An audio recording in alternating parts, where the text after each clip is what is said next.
am home for winter break. Probably you are as well. We finally get a breather from all of that schoolwork and a fresh start before second semester starts. So let's make the most of that fresh start, overhaul our study habits so that you can have the best semester of your life. And I don't just mean better grades, I mean spending less time on schoolwork, feeling more relaxed, and actually enjoying learning more. The first thing I'm going to push you to do is get organized. Say it with me. This semester, I will put my files where they belong. I will not have an unidentifiable garbage dump of PDFs all over my desktop. That was last semester, okay? We're not doing that this semester. So this is how I organize my files. First of all, I have all of my school stuff in an iCloud folder because I don't want to risk something happening to my computer and losing everything. I've had that happen before, and I also don't want to worry about doing manual backups. So everything is in this folder, i.e. university, and it doesn't take up too much of my iCloud storage because these are mostly PDFs, PowerPoints, Word documents, etc. So then I make a separate folder for each class, and this is how I like to name each one of my folders. So this would be, for example, Y3, S2, year 3, semester 2, advertising, creativity. I have a big folder for all of the classes I've taken in university, and then the ones that I'm currently taking, I drag to the sidebar so that I have shortcuts to them. The first thing that you're going to put in each of these folders is the syllabus. So I drop it into the corresponding folder and rename it 0-syllabus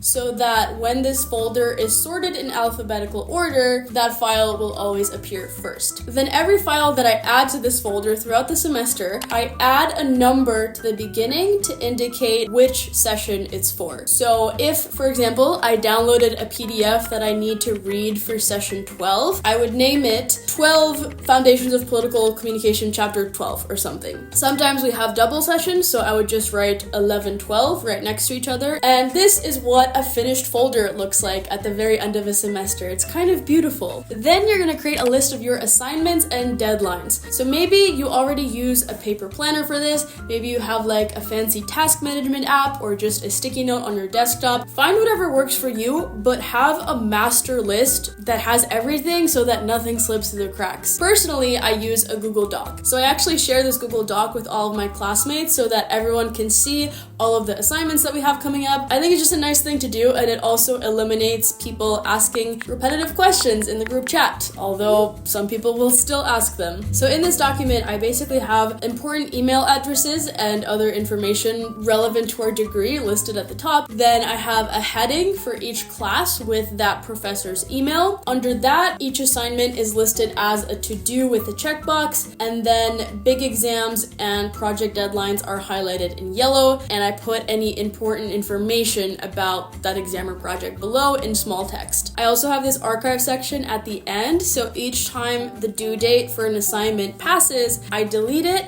and I move it down there so that if anyone needs to catch up on older assignments, they'll have access to a list of everything that we have done for that class. So that's your file organization, your assignment tracker, and third, you're going to need a system for note-taking. Honestly, I don't have much advice for this because I see this as a pretty personal thing. You gotta find what works for you. Personally, I used Evernote for my first 2 years of university and I quite liked it. I just got sick of paying for it. So I switched to using Microsoft OneNote because we have OneNote included in like our university's Microsoft Office subscription. OneNote has been fine. I think I did prefer Evernote, but again, OneNote is free. I'm just not really like married to any one note-taking app, so I'm not gonna fervently recommend anyone. I will say, however, that some of the best students I know take their notes on paper, so do with that information what you will. I will talk a bit later about some tips I have for effective note-taking, but for the time being, just set up your folders, your notebooks, whatever, in the note-taking tool that you choose. And finally, set your goals for the semester. Maybe you have a GPA goal. For me, this semester that just ended, my only goal was just to increase my GPA by any amount because it took a hit the previous semester. But I think it's even better to write goals that are based on the study habits that you want to develop. Not some final outcome that may or may not be fully under your control, but the habits. So maybe this semester you want to start studying for each exam at least a week before. Maybe you want to set a rule for yourself that you're not going to do schoolwork on Sundays so that you give your brain this weekly break. Write down this goal, keep it somewhere visible,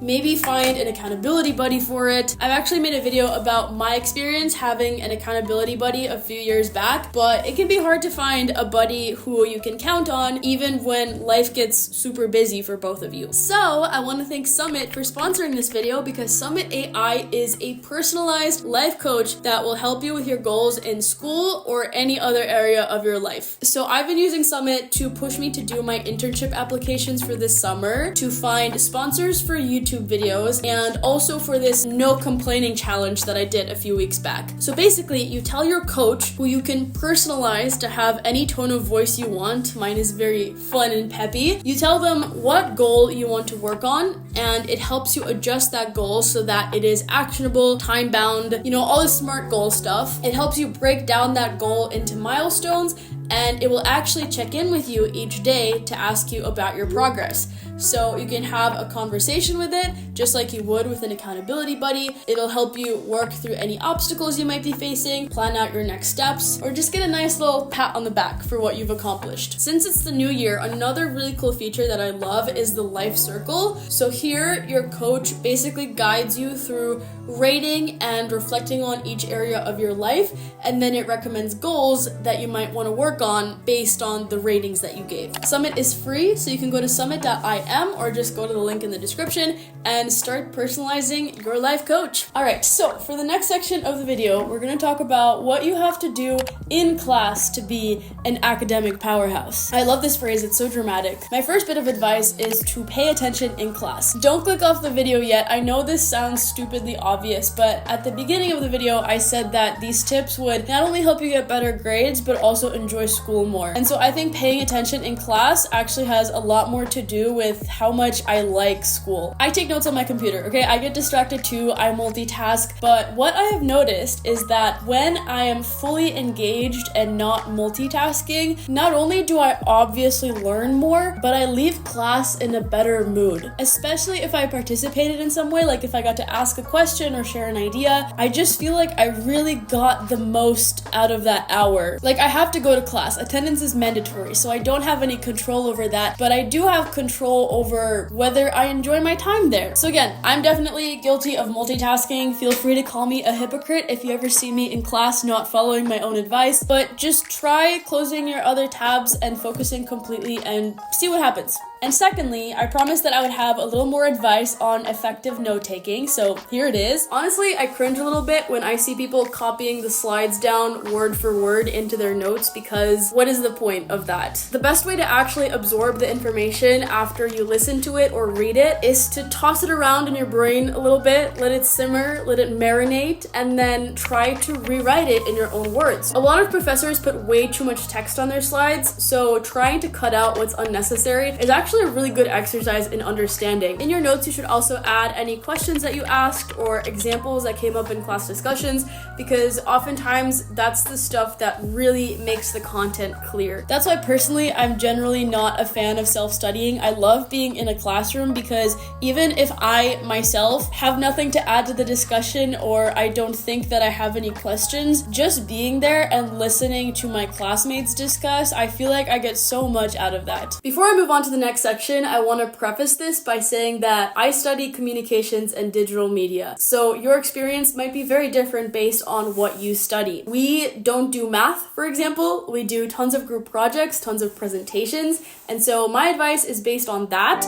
Take what helps you and leave the rest. You really do not need to study for long stretches of time. It is tiring, it's boring, and it's ineffective. There's literally nothing good about it. First, I want to say that the more you keep up with your work throughout the semester, the less you'll have to study for midterms and finals. It's an inverse relationship. So maybe there's a class where you technically have to do readings for each session, but you don't do them because the professor doesn't check. It's probably going to come back to bite you in the ass at the end. And honestly, you know your learning style best, so maybe you do work best under pressure, but I do not. So I would much rather learn all of the material at a relaxed pace throughout the semester faster than try to learn a semester's worth of content in 3 days at the very end. Secondly, short, intense study sessions are the key. So when I have a final exam coming up, I usually schedule out like a few morning study slots in the week leading up to the exam, and these are an hour, 2 hours maximum. So they're short, but what do I mean when I say that they're also intense? First of all, you are making your own notes. I don't understand people who ask for notes and for study guides, because making the study guide is the studying. It's all about active versus passive consumption. Making a study guide means going through your notes, your readings, the lecture slides, and trying to synthesize all of that information down to the few most important bullet points. When you're reading a study guide, on the other hand, like a study guide that someone else made, you are not making any of those personal connections. Okay, so first of all, you are making your own notes, your own study guide. Secondly, you are practicing active recall. So I remember in AP Psychology, which was one of my favorite classes that I ever took, we learned about memory and we learned about recognition, recall, retention. Active recall means that instead of just looking at a PowerPoint slide with a bunch of definitions and reading it over and over again, you are testing yourself to see if you could pull up that information from the catalog of your brain. You're covering up sections of your study guide, trying to recall as much as you can before revealing what the study guide says and filling in any information that you missed. You can almost feel your brain like a muscle having to strain a little bit to remember something. And yes, this way of studying is harder,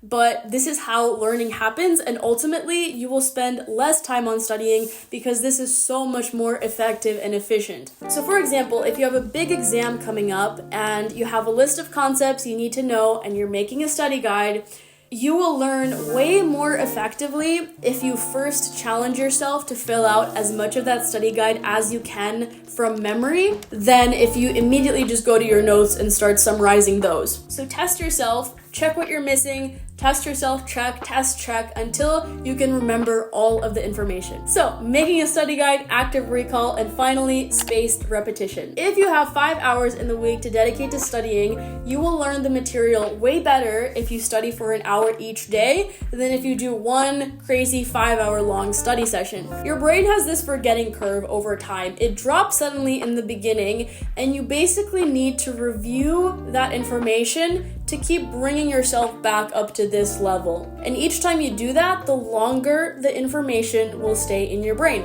That's the concept behind apps like Anki, which you might have heard a lot of student YouTubers using. Basically, you get a new flashcard, a new concept that you're learning, and if you get it right, you'll see it again in like 10 minutes to review it. Then, if you get it right again, you'll see it in a day, and then in 3 days, in a week, in a month. That information just gets more and more solidified in your brain, but you have to keep reviewing it over time. So let me show you all of this in practice, because even when conditions are not ideal, these techniques will help you make the most of your limited time and limited mental energy. So I had a final exam like 2 weeks ago, and the week prior to it, my mental health really was not good. I also didn't really like this class, so I hardly paid attention over the course of the semester, and I felt like I was screwed. I honestly just kind of accepted my fate at that point, but I managed to pull myself together and do the bare minimum. So I opened up all of my lecture slides, I looked at the list of concepts our professor told us we had to know, and I studied intensely. I was summarizing those slides into bullet points for 35 minutes on Friday, for an hour on Sunday, and for an hour on Monday right before I took the exam. I honestly didn't even review that study guide after I made it, but the process of making it solidified so much information and so many acronyms in my brain. And I managed to get a 10 on the exam. And honestly, I am very glad now that I didn't spend more time, because apparently anything beyond those 2.5 hours would have just been a waste of time. So I've actually written an edition of my newsletter that is all about tips for staying focused and eliminating distractions.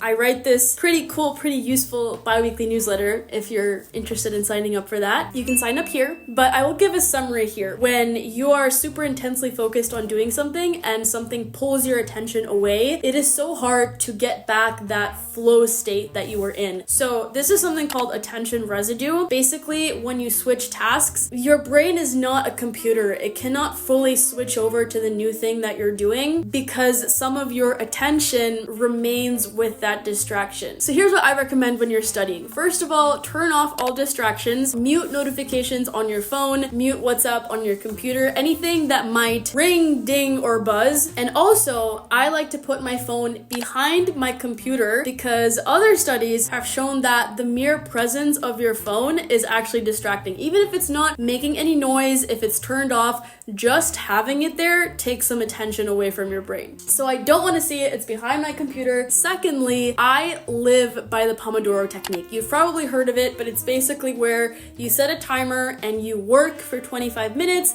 and then you take a 5-minute break and then you just keep alternating that. I use this for any work that I'm doing because taking regular breaks means that I'm able to work and focus for much longer stretches of time. And it also makes any daunting assignment feel a lot more manageable if I know that I only need to be focused for the next 25 minutes. Like, don't worry about the big picture, how this whole project is going to come together. Only look at the next 25 minutes and what I need to get done in that next little Pomodoro. And finally, pick a good place to study. So depending on the level of background noise that you like, whether you like having company or not, don't compromise on that, okay? Set boundaries, go to the study space that you like, study with the people that you know you can focus with. If you're like me and you like to study at home by yourself, then don't study on your bed. Keep your bed for sleeping and your couch for couching, because you want to be comfortable but not like soft plushy comfortable. You want to be somewhere that's conducive to focusing. So personally, I like to study at my kitchen table. And finally, for the final section of this video, I wanted to dedicate a part of it to group work. Almost everything we do in my degree is a group project. Individual work is the exception, not the norm. I think it's really interesting that there's like a lack of discussion about best practices for group work, if that makes sense. Like, none of it is actually practical advice for how best to divide up work and combine different ideas from different people and run meetings efficiently. But there are a few things that I've learned. So first of all,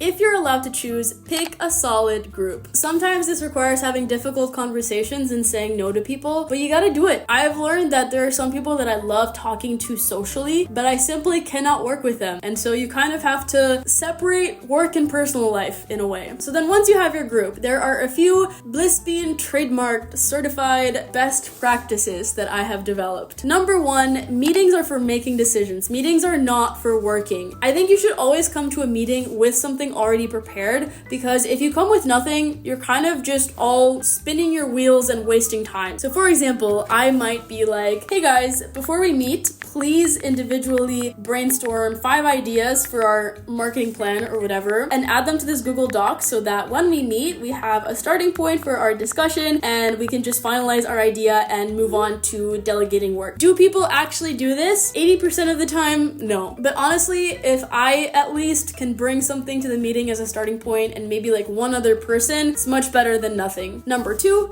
be a proactive group member. I actually also wrote a newsletter about this. So many people shift the mental load onto others to make it look as if they're doing work without actually doing any work. They'll text on the group chat and be like, hey guys, we should meet to start this project, and then disappear. Okay, yes, we should meet. Can you look at our class schedule and find a few possible meeting times and then make a poll and send it to the group chat so that we can actually schedule something? So basically my rule, and I feel like it's kind of just a variation of the golden rule, is don't be the person who only ever points out the work that needs to be done. Be the person who makes a plan and gets things done. Number 3, set internal deadlines. So especially if it's a long project, you gotta set your own checkpoints. Like, hey, each person should have their research done by this day. We should have our slides done by this day so that we can all meet and rehearse the day before the presentation. Again, do people follow these deadlines? Usually no, but it's still better than nothing. Number 4, you can split up the work and do parts individually, but you have to leave time to make sure that all of those individual parts make a cohesive whole. So again, maybe this is just because I study communications, but I've realized that so much of a group project is just about telling a good story. Like, you might have bullshitted the project, but if you can tell a good story that makes sense and connects all the different parts of your project into a cohesive narrative,